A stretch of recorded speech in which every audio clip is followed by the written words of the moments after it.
cost phone in HP laptop. Make sure both are on the same internet. First of all, here search for settings. Here you can see settings, click it here. Here search for projection settings, click it here. Here you can see add the wireless display option feature to project to this PC. Click on optional feature, click on add a feature and search for wireless display. Here you can see wireless display, click it here and then click on add. As you can see, it has added now. Here select available everywhere and then select first time only.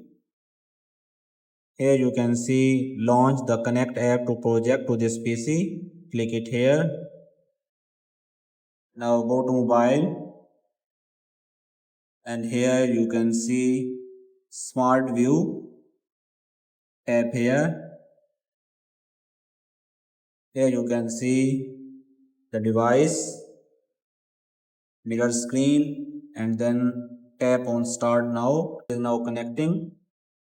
As you can see now it is working.